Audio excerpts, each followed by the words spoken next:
We have a 32-year-old female who says, "I don't know what this thing on my gums is." We notice it's painless, well circumscribed,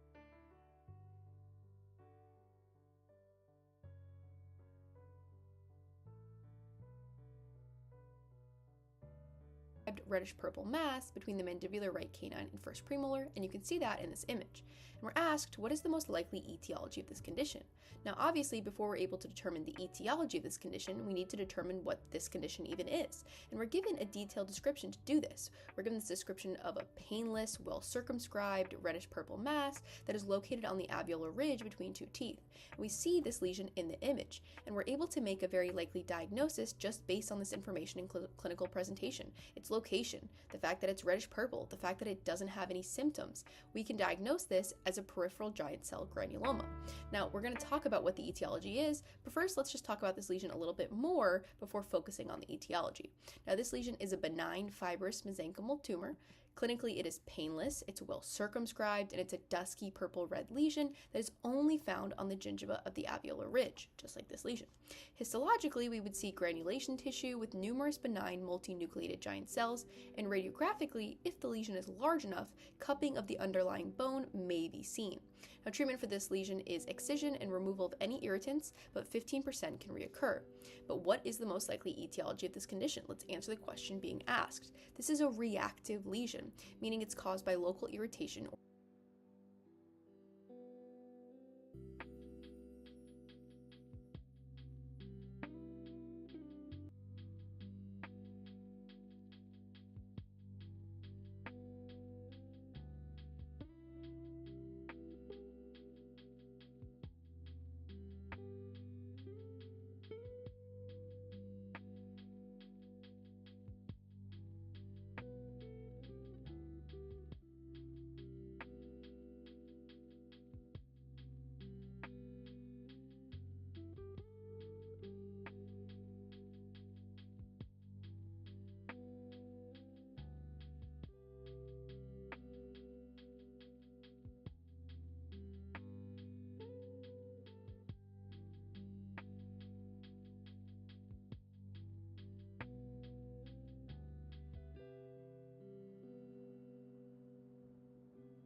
or trauma.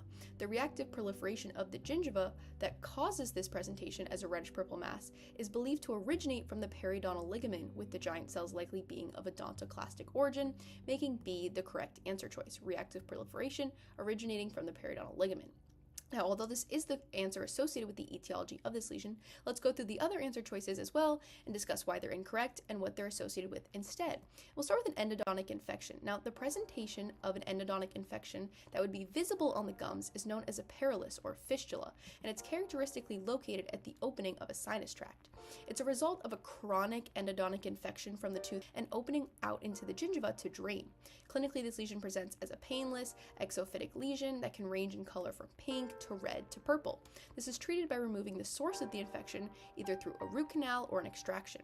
Although a perilous can present very similarly to the lesion in our original image, they're typically located much more apically due to the fact that the infection is tracking out the apical portion of the root into the surrounding bone and gingiva.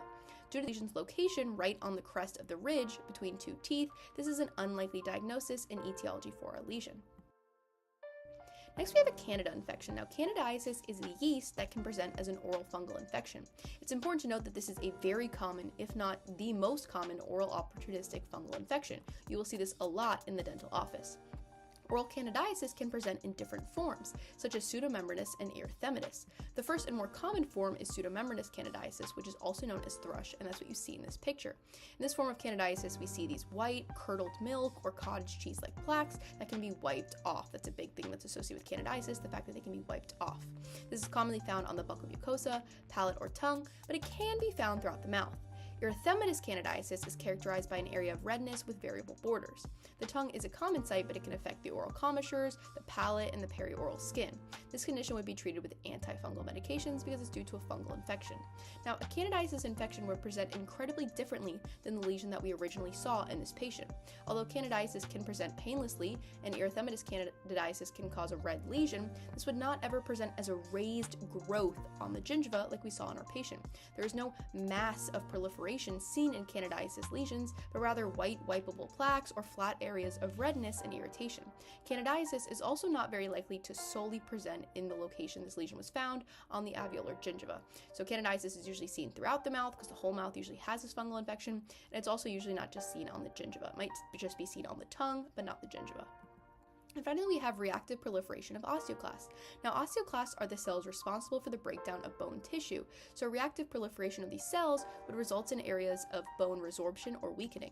Some conditions where we see extensive activity of osteoclasts include osteoporosis, which is where your bones get weaker. You see it in a lot of older people. Paget's disease is another one, and then certain bone tumors as well. Bone resorption caused by increased osteoclast proliferation is often treated with bisphosphonates, which serve to impair an osteoclast's ability to continue bone resorption. And bisphosphonates are an important medication to know a lot about in the dental field as well, because they're linked to mirage. Now, although the reactive proliferation portion of this answer choice is correct, a reactive proliferation of osteoclasts would have bone impacts, not soft tissue impacts. An increase in bone resorption would likely not cause a well-circumscribed reddish mass or growth to appear on the gingiva, but would instead appear as thinned bone on radiographs that may be more prone to fracture. In this image, we see an example of Paget's disease, where we're getting that increased and irregular osteoclast activity. There's also irregular osteoblast activity, but it makes this bone that is prone to fracture and very irregular, but we don't see soft tissue lesions. So when we see this painless, raised, reddish-purple lesion on the gingiva between two teeth, we know we are likely seeing a peripheral giant cell granuloma, which is due to reactive proliferation originating from the periodontal ligament. I wanted to point out that even if we couldn't make an exact diagnosis for this lesion, we should still be able to get the answer choice correct. If we possibly couldn't differentiate this lesion from the other two P lesions that it's commonly a differential diagnosis from, which is pyogenic granuloma and peripheral ossifying fibroma, they're all typically these bumps on the gums, we should still know that all three are reactive lesions believed to originate from the same location. So we should have been able to still get this right, but I would still know that this is a peripheral giant cell granuloma.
This question is asking which of the following statements is true regarding localized acute periodontal abscess, usually associated with the non-vital tooth.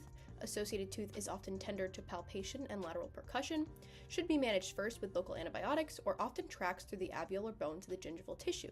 Now, before we talk about which statement is true regarding a localized acute periodontal abscess, let's first talk about what they are. And here's a picture of how they present. Now, a localized acute periodontal abscess is a common and rather painful dental emergency and is a result of bacterial accumulation or the impaction of a foreign body in a periodontal pocket. These abscesses usually appear as an exacerbation of untreated periodontal disease or during periodontal treatment, but they can affect both those with and without active periodontal disease. In those without periodontitis, these develop due to the impaction of foreign objects like food or due to abnormalities of root anatomy such as a root groove or cracked tooth. These lesions are characterized by a localized accumulation of pus within the gingival wall of a periodontal pocket and are more prevalent in patients with previous periodontal pockets. These abscesses develop rapidly, destroying periodontal tissues, and their acute symptoms require prompt management. These symptoms include increased probing depths, tenderness to palpation and lateral percussion, suppuration, and possible tooth mobility. The treatment of a localized acute periodontal abscess includes drainage, mechanical debridement, and mouth rinses, reserving antibiotic therapy for some persistent cases. Now that we've talked about this lesion, we know the correct answer choice here would be B. The associated tooth is often tender to palpation and lateral percussion. Palpation involves gently massaging the gingiva over the roots of the suspected tooth, seeing if there is associated pain or sensitivity. Percussion serves to replicate the force of biting down. It involves applying pressure on the surfaces of the tooth with a finger or instrument to determine if there is pain and where it is localized to. Because this periodontal abscess is an infected area of the gingiva, this palpation and lateral percussion will be associated with tenderness or even pain. This is the true statement regarding localized acute periodontal abscess, but let's go through the other answer choices and talk about why they are incorrect. And we'll start with usually associated with the non-vital tooth. This is incorrect because the associated tooth with this lesion is usually vital. This is a periodontal lesion that is affecting the gingiva around the tooth and is usually not infecting the tooth itself. If the untreated periodontal lesion had spread to the tooth to have secondary endodontic involvement, then the affected tooth would likely be non-vital. A periapical abscess, rather than a periodontal abscess, is always associated with a non-vital tooth. This can be seen as a periapical radiolucency and is usually due to deep caries or a history of trauma. So periapical abscess, non-vital tooth; periodontal abscess, vital tooth. Next, we have should be managed first with local antibiotics. This is not true, as we said earlier. The treatment of a localized acute periodontal abscess includes drainage, mechanical debridement, and mouth rinses. Similar to a regular periodontal pocket, local antibiotic therapy is considered as an adjunct if the infection does not respond to treatment. This is not our first-line therapy. And lastly, we have often tracks through the alveolar bone to the gingival tissue. This is also incorrect as the abscess does not track through alveolar bone to the gingival tissue. It originates and remains in the gingiva unless left untreated. An infection tracking through the alveolar bone to the gingival tissue would either originate in the bone or more likely in the tooth, and is representative of a chronic endodontic periapical infection known as a chronic apical abscess. This tracking from the apex of the tooth leads to a sinus tract or sinus opening in the gingival tissue through the path of least resistance for that infection to spread. This is not seen in localized acute periodontal abscesses. So if you see this sinus tract, it's associated with chronic apical abscesses, not localized acute periodontal abscesses. So now we know that when talking about a localized acute periodontal abscess, the associated tooth is often tender to palpation and lateral percussion. The infection is not usually associated with a non-vital tooth. It should not be managed first with local antibiotics, and it does not often track through the alveolar bone to the gingival tissue.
We have a 45-year-old male who says, I refuse to take my diabetes medication. I haven't used it in 4 weeks. He has type 2 diabetes, he's supposed to be taking metformin, and his blood glucose is 220. And we're asked, each of the following is an appropriate sign or symptom of hyperglycemia except one. Which one is the exception? Now, it is really important to be able to recognize if a diabetic patient is hyperglycemic, so this is a great question.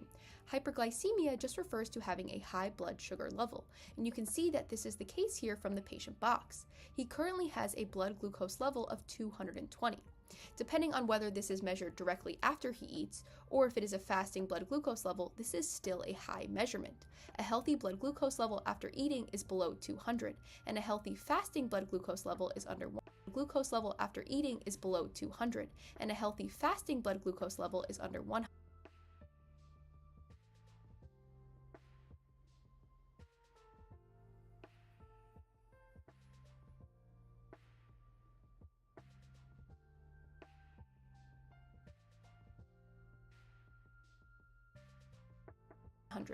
The reason this patient is experiencing hyperglycemia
is his currently uncontrolled type 2 diabetes. So let's go ahead and talk about the condition as a whole. Now, diabetes is a group of metabolic disorders resulting in hyperglycemia, and it is a defective or deficient production of or response to insulin. Insulin is a major anabolic hormone that allows glucose to be transported and stored in cells within the body after meals. There are 2 major types of diabetes, which I'm sure you're aware of, type 1 and type 2.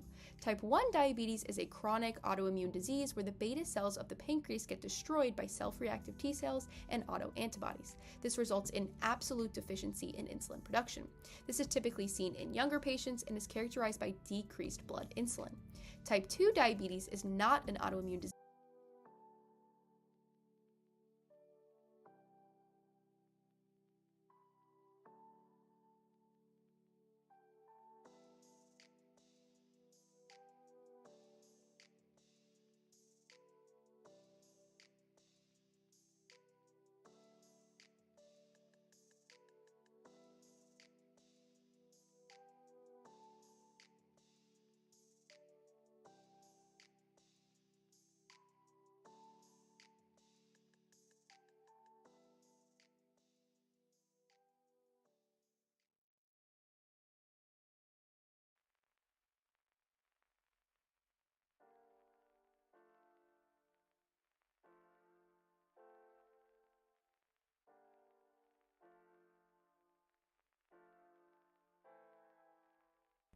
We have a 45-year-old male who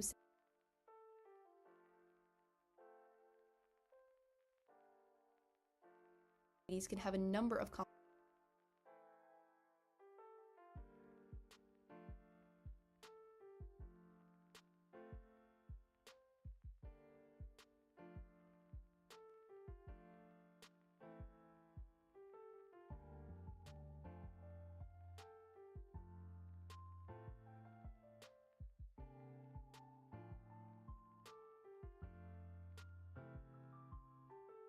complications and symptoms. Diabetes is the leading cause of end-stage renal disease, blindness, and lower limb amputation, and a number of other complications are also seen. As far as symptoms, the 3 P's of diabetes are very common and likely the most well-known symptoms, and they would be polyphagia, which is extreme hunger, polydipsia, which is extreme thirst, and polyuria, which is increased urine production. If a diabetic patient does not take their medication, such as metformin, like our patient, then their insulin levels are not controlled and the glucose levels will not be controlled either. This will cause them to be in a state of hyperglycemia as the blood sugar is high due to the unregulated glucose. Hyperglycemia doesn't always have immediately noticeable effects, and someone might not have any physical symptoms at first, but very high blood sugar can cause extreme thirst and dry mouth, nausea, tiredness or fatigue, dizziness, frequent urination, fruity smelling breath, and listlessness. Because these are the symptoms seen, we know that the correct answer, or the answer that is not a symptom of hyperglycemia, would be B, excessive saliva. This symptom is not associated with hyperglycemia and is actually the opposite of the dry mouth seen in conjunction with extreme thirst. Now, although we know the other answer choices are definitely symptoms seen in hyperglycemia, let's just go through them quickly to explain why. We'll start with fruity smelling breath. Now, this is a very characteristic and unique symptom seen in hyperglycemia. When the body is very hyperglycemic or has been hyperglycemic for an extended period of time, it can lead to diabetic ketoacidosis. This is a severe medical condition where the body is not getting energy from glucose, but is getting it from burning fat instead. This produces ketones as a byproduct, and too many ketones being produced can lead to a buildup in the blood, making it overly acidic. The fruity smelling breath is a direct result of acetone, a type of ketone with that distinctive smell, being present in the body and breath. Now, since we know that this is a symptom seen in hyperglycemia, we knew this answer choice was incorrect. Next, we have nausea. Now, although this is a less unique symptom of hyperglycemia, it still definitely is a symptom. The body can be experiencing nausea for a couple reasons as a result of high blood glucose. Similar to the fruity smelling breath, diabetic ketoacidosis can also cause the body to experience nausea as it attempts to manage the high glucose levels and acidity of the blood. The body may also be nauseous in response to the dehydration that is common as the body produces more urine to expel excess glucose. Either way, if a person with uncontrolled diabetes is experiencing nausea, it is definitely a symptom of hyperglycemia, making this answer choice incorrect. And then finally, we have fatigue. This is another very common symptom of high blood glucose, and it occurs because without proper insulin, the body is unable to use any of this glucose for energy, which is why it is building up in high levels in the first place. An uncontrolled diabetic has all this excess glucose, but they can't use any of it for energy, and as a result, they are incredibly fatigued. They need those medications or insulin supplements to allow the body to properly regulate their glucose levels and to use the glucose as energy. And because of this, we knew that this answer choice was also incorrect. So we know that when talking about hyperglycemia experienced by uncontrolled diabetics, like our patient, fruity smelling breath, nausea, and fatigue are common symptoms, but excessive saliva is not. We actually see extreme thirst and a dry mouth instead when a patient is experiencing high blood sugar.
This question is asking which condition is characterized by dwarfism with macrocephaly, frontal bossing, and frequent ear infections.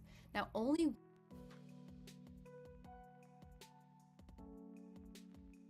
one of these 4 conditions, osteogenesis imperfecta,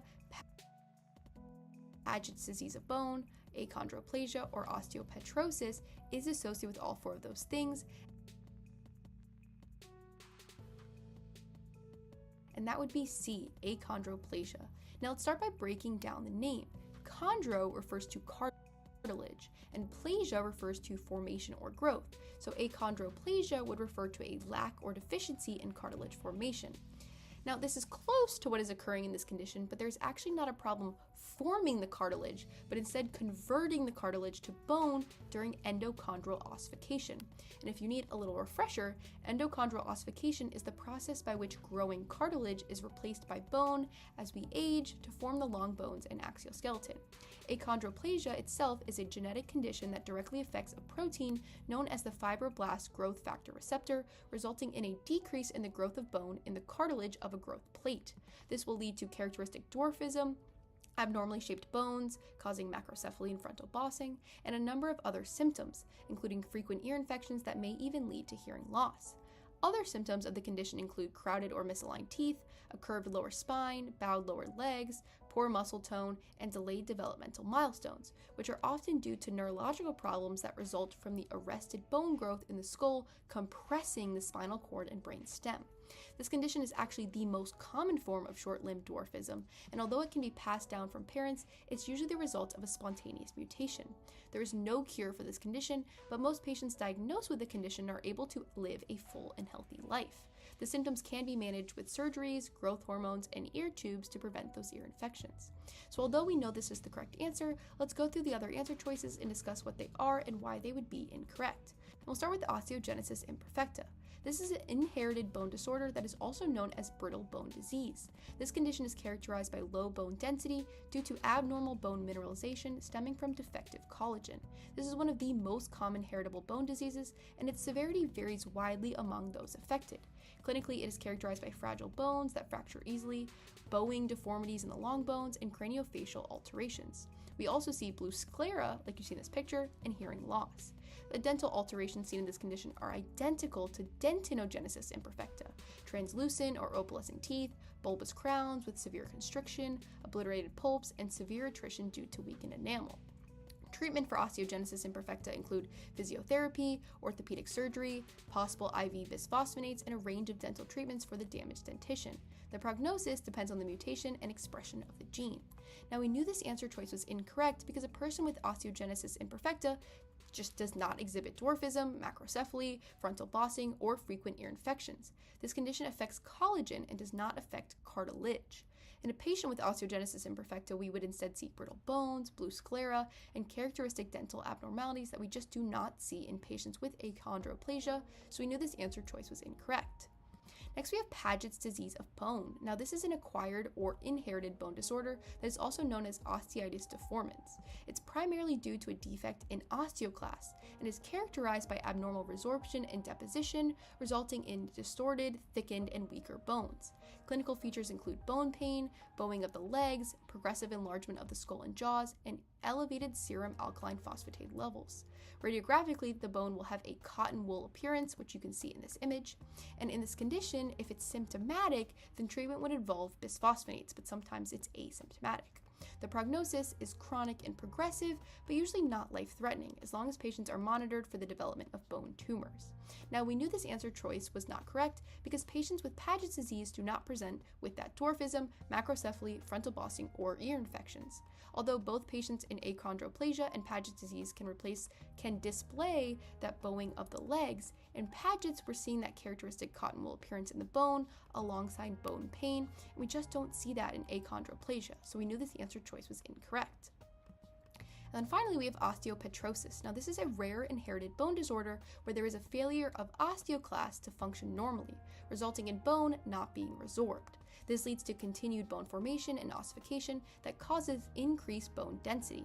Clinically, these patients present with frequent bone fractures, blindness, and deafness due to cranial nerve compression, and often have osteomyelitis due to increased susceptibility to infections. Radiographically, there is diffuse increased density of the skeleton with bone marrow spaces filled in by dense bone. Dental effects include failure or delay of tooth eruption and difficulty visualizing tooth roots due to surrounding dense bone. Treatment for this condition includes supportive measures such as transfusions and antibiotics when necessary, but unfortunately, patients with more severe cases usually die before 20. Once again, we knew this answer choice was not correct because patients with this condition do not present with dwarfism, macrocephaly,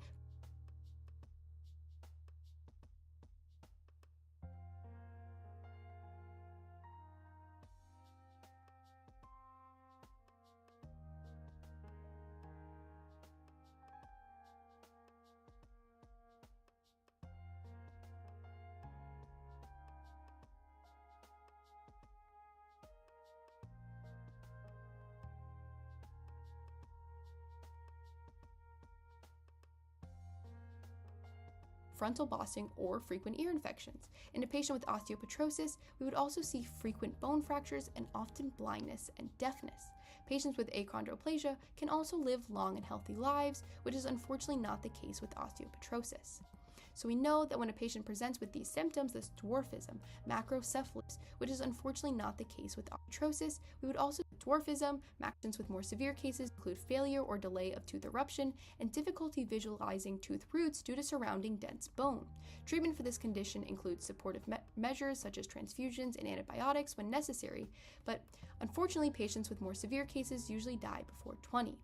Once again, we knew this answer choice was not correct because patients with this condition do not present with dwarfism, macrocephaly, frontal bossing, or frequent ear infections. In a patient with osteopetrosis, we would also see frequent bone fractures and often blindness and deafness.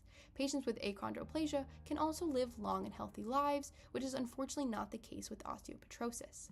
So we know that when a patient presents with these symptoms, this dwarfism, macrocephaly, frontal bossing, and frequent ear infections, that they're presenting with achondroplasia and not osteogenesis imperfecta, Paget's disease of bone, or osteopetrosis.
So we have a male, he's 78 years old.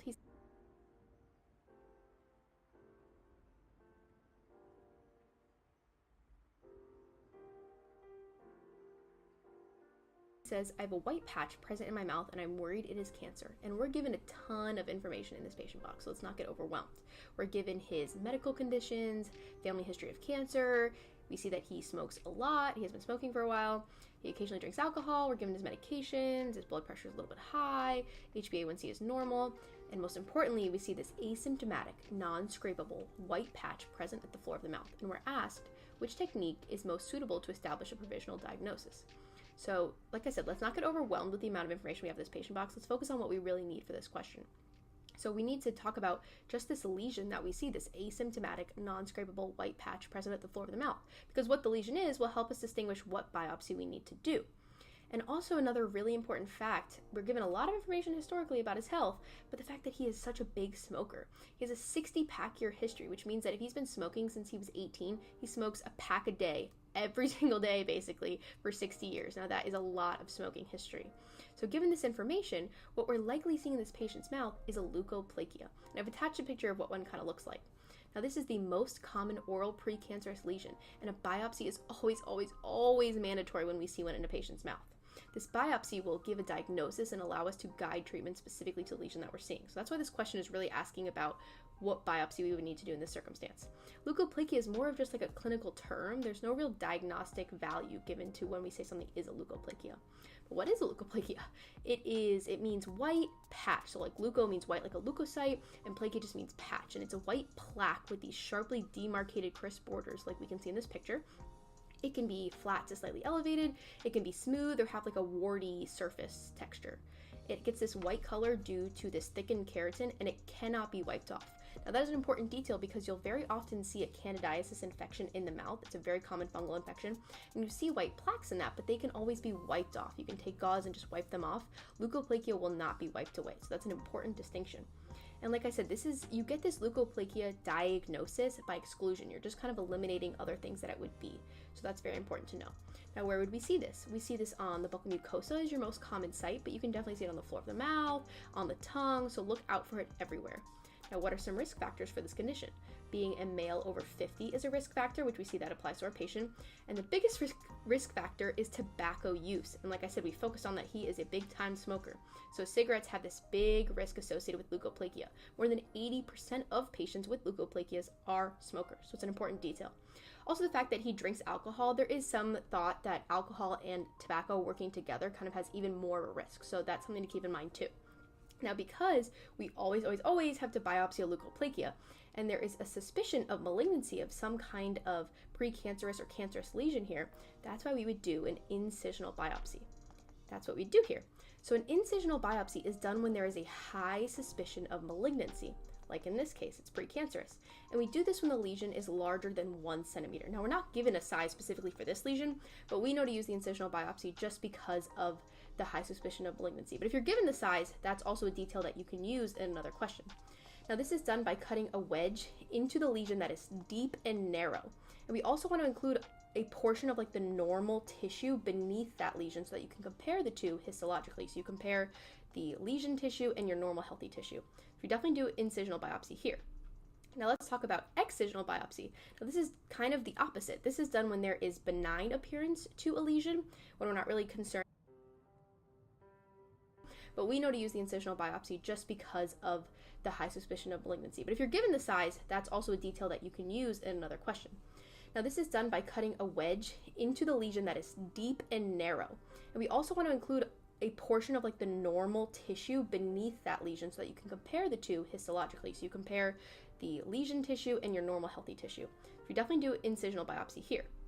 Now let's talk about excisional biopsy. Now this is kind of the opposite. This is done when there is benign appearance to a lesion, when we're not really concerned that it is cancerous, and also where the diameter of a lesion is less than 1 centimeter. So if you think about the term excisional, you're excising it. So you're cutting out like the whole lesion. So you're kind of cutting around it, and you're including a margin of about 2 to 3 millimeters of normal tissue. Just like we wanted normal tissue for the incisional biopsy, for the excisional biopsy, we also want to include a 2 to 3 millimeter margin of that normal tissue to compare it to.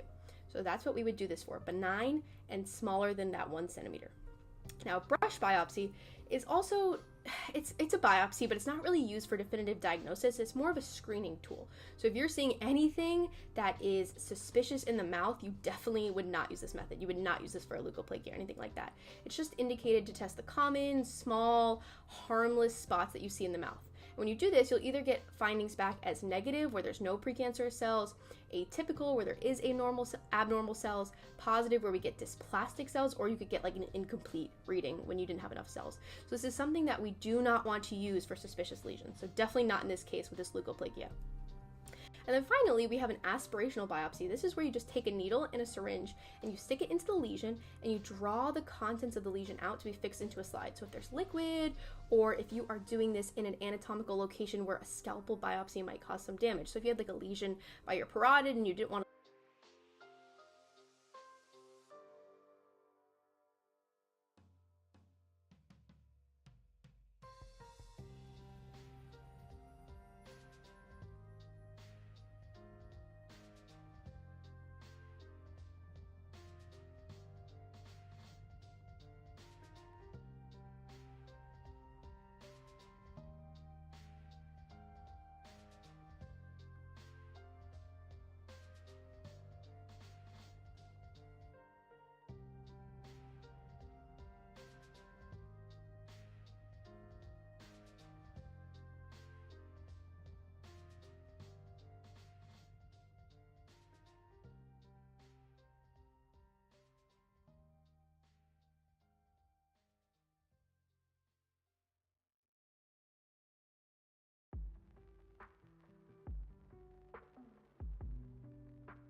We have a 79-year-old male who says, I have a hard bump under my tongue.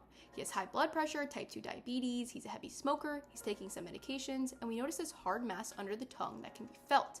Intraoral photos were taken, and we can see those, and his blood pressure is a little bit high, but nothing concerning. And we're asked, what is the most likely etiology of this condition? Now, as always, before we can decide the etiology for this condition, we need to decide what we believe this condition is. The image given to us is pretty helpful, but the most helpful piece of information is the fact that there is a hard mass felt under the patient's tongue. The fact that the mass is firm and palpable, we can feel it, is a huge indicator to what our diagnosis is. I also want to point out the fact that we are not given any other information about this lesion, which is helpful as well to narrow down our diagnosis. Now, due to the fact that we are presented with a hard mass or bump under the tongue that is not causing any other symptoms, we know this is likely to be a sialolith or salivary stone. Now, before we discuss their exact etiology, let's discuss sialolithiasis as a whole. Now, sialo just refers to the salivary glands, and lith is just a stone, so a sialolith is just a calcified structure that develops within the salivary duct. Clinically, these are hard submucosal masses in the soft tissue that may or may not be symptomatic. When they are symptomatic, they may have swelling or pain prior to or during meals, but as we see for our patient, they are frequently asymptomatic. Sialoliths can affect any salivary gland, but 80% of the time they are seen in the submandibular gland as they are presenting in this patient. Radiographically, a diagnosis for these can be confirmed because a soft tissue film will show these as an opaque lamellated structure. Now, treatment for these includes a gentle massage to milk saliva toward the orifice, medications that stimulate saliva, or increasing fluid to try and flush out the stone. If they are severe enough, they can be removed surgically, but the gland may be removed as well if significant inflammatory damage has occurred. But back to the question being asked, what is the most likely etiology of sialoliths? Now, they are the result of a deposition of calcium salts around debris in the lumen of the salivary gland, making the correct answer A, calcium. The exact process on how these formed is currently unclear, but it's thought to be due to partial ductal obstruction, such as by a foreign body or cellular debris, or chronic sialodenitis, which is inflammation of the salivary gland, usually due to a bacterial infection. Now, although this is the correct answer choice, let's go through the other answer choices and discuss what lesions they can cause and why they're incorrect for this question. And we'll start with trauma. Now, trauma is pretty vague, and it can cause a variety of lesions to present. In this case, when we're discussing a lesion caused by trauma, we're likely discussing a mucocele. Now, a mucocele is a common cause of oral mucosal swelling caused by the rupture of a salivary gland duct, which leads to the spillage and accumulation of mucin. The rupture of the salivary gland duct is due to trauma, such as a patient biting their cheek or lip. Clinically, mucoceles are non-tender, dome-shaped swellings that may be fluctuant or firm and have a translucent to pinkish to bluish color. Some resolve with no treatment, but treatment would involve excision of mucus deposits, including the involved salivary gland. They have an excellent prognosis, but occasionally recur if the involved gland is not excised. Now, this answer choice is incorrect for a handful of reasons. A mucocele can certainly occur on the floor of the mouth, and in that case, it's actually known as a ranula. But it's not a common presentation because it's not common to traumatize this area. Mucoceles are commonly due to a patient biting their lip or their buccal mucosa, and it's pretty difficult to bite the area beneath your tongue. Mucoceles are also typically not firm, palpable, hard masses similar to a salivary stone.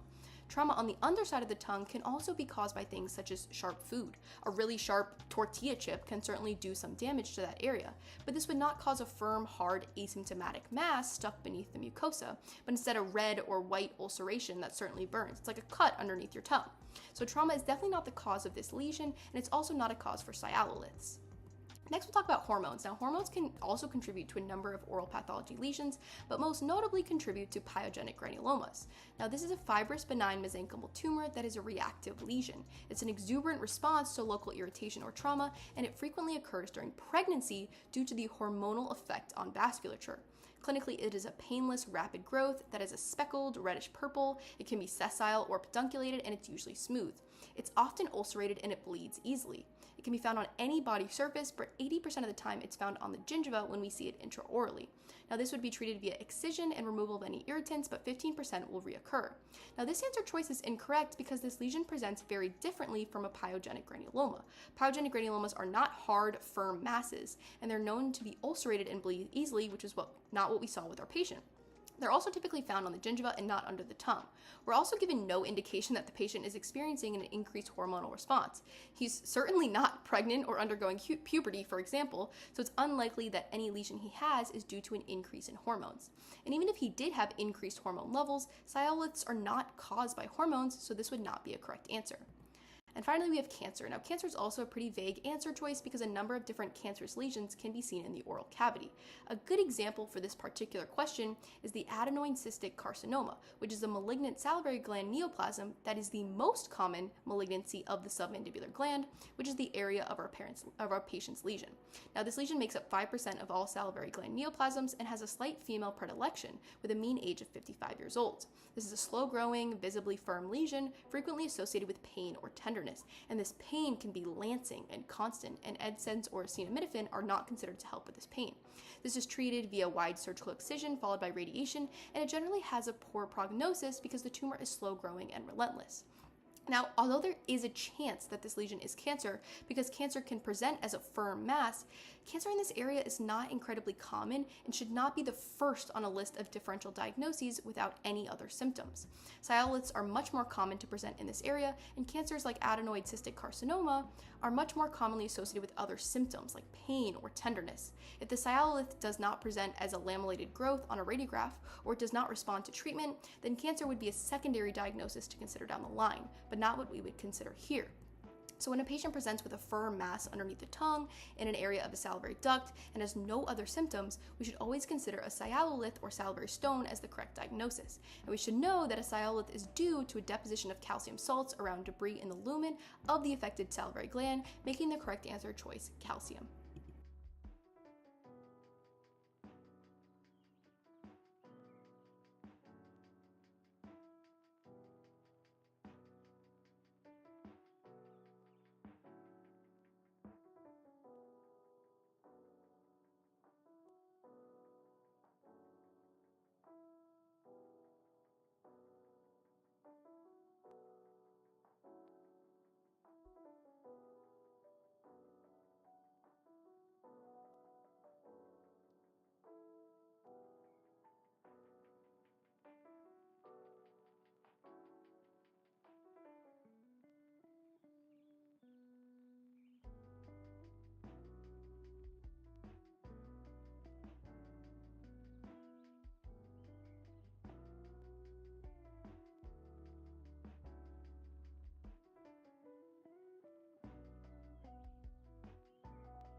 This question is asking each of the following are true regarding herpes simplex virus 1 except one. Which one is the exception? Now, before we can determine which of these statements regarding herpes simplex virus 1 is false, let's talk about herpes simplex virus as a whole, and I've attached some pictures of how it presents. Herpes is a DNA virus that has two forms, HSV1, which is predominantly oral, and HSV2, which is predominantly genital. And obviously for this question, we're going to focus on HSV1. Initial contact with the virus produces a primary infection, but the virus can lay dormant in the sensory ganglia and become reactivated later on as a recurrent infection. And we'll talk both about a primary and recurrent infection in this question. A primary herpes infection is also known as herpetic gingivostomatitis, and it's spread through saliva, usually early in childhood. It is characterized by acute fever, cervical lymphadenopathy, and oral sores that can affect any mucosal surface. These sores begin as vesicles that quickly rupture to form shallow ulcers, and then these ulcers coalesce to result in larger ulcers with serpentine borders. If the condition is identified within the first few days, acyclovir can be given for treatment, but most of the care is typically to treat the symptoms. Recurrent herpes can either be seen intraorally or on the vermilion zone or perioral skin. Recurrent herpes labialis, which is on the lips, is triggered by UV light exposure or trauma and is characterized by prodromal itching and burning, followed by a cluster of vesicles. With no treatment, these vesicles rupture, form a crust, and then heal in 7 to 10 days. Recurrent intraoral herpes is pretty uncommon, but is characterized by a cluster of shallow ulcers on the periosteum-bound mucosa. These lesions will heal in 1 week with no treatment. So now that we've discussed herpes, we should be able to pick out the correct answer, or the answer choice that is not true regarding herpes, and that would be D, that it only affects the unattached mucosa. This is completely incorrect. Primary herpes can be located on any mucosal surface in the mouth, and recurrent intraoral herpes is found in limited locations, but it's only found on attached gingiva, not unattached. Other conditions, such as aphthous ulcers, are typically limited to the unattached mucosa, but that is not true of intraoral herpes. Now, although we know that this is the only incorrect statement, let's go through the remaining answer choices and re-emphasize why they are true regarding intraoral herpes. We'll start with the fact that it's transmitted through infected saliva. Now, this statement is absolutely true and is a big reason that primary herpes is so often acquired early in childhood. Children often share drinks or utensils with infected adults and acquire this condition.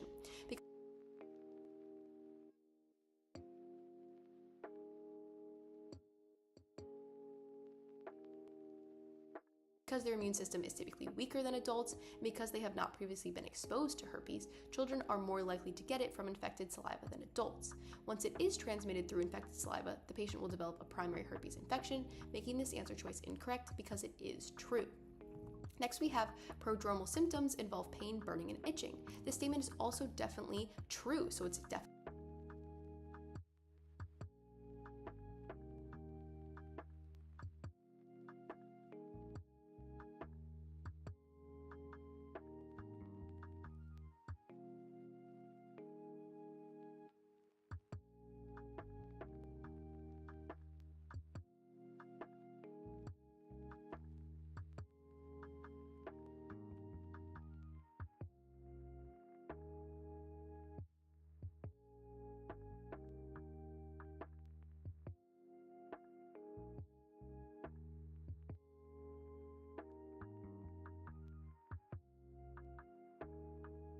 incorrect, and it's something we also mentioned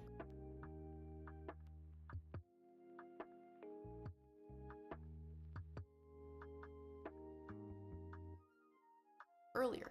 Prodromal refers to symptoms or signs of a condition that appear before the major symptoms. So this means that people with recurrent herpes will experience pain, burning, or itching almost as a warning before the characteristic vesicles appear.